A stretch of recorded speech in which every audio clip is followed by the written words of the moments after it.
Bonjour, je suis Timothée Drortet et voilà notre point hebdo sur le marché des devises. Les marchés ont l'air d'accepter le référendum sans sourciller pour le moment.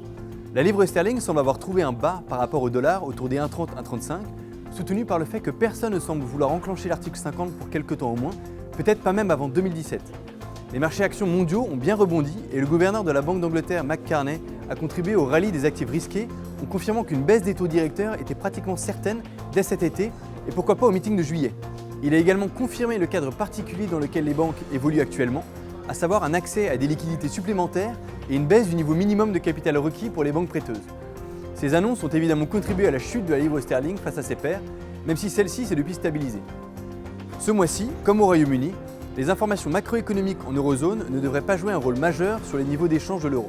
L'euro-dollar semble s'être stabilisé au-dessus des indices, mais nous pensons que cela ne va pas durer longtemps étant donné le risque politique qui augmente et la probable extension de l'assouplissement quantitatif de la part de la BCE.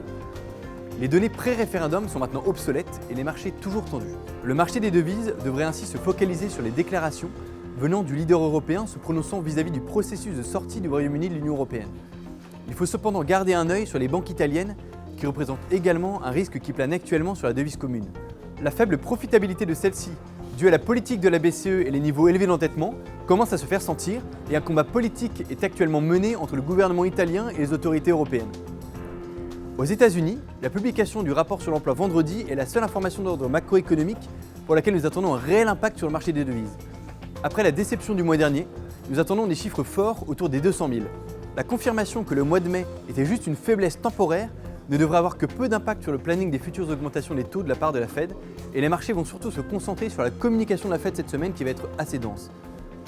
Enfin, la performance des pays émergents a été particulièrement impressionnante la semaine dernière, avec presque toutes les devises émergentes majeures ayant affiché de forts gains par rapport à l'euro et au dollar. Le rallye a surtout été emmené par le réel brésilien et le rand sud-africain. Il semble que la perspective de stimulus monétaire qui n'en finit pas avec la Banque d'Angleterre, la BCE et la Banque du Japon pousse les investisseurs à rechercher des revenus là où les titres obligataires offrent les taux les plus intéressants. C'était notre point hebdo sur le marché des devises. Merci de nous avoir suivis. Pour plus d'informations, n'hésitez pas à nous contacter ou à regarder notre site internet www.ebury.fr. À la semaine prochaine.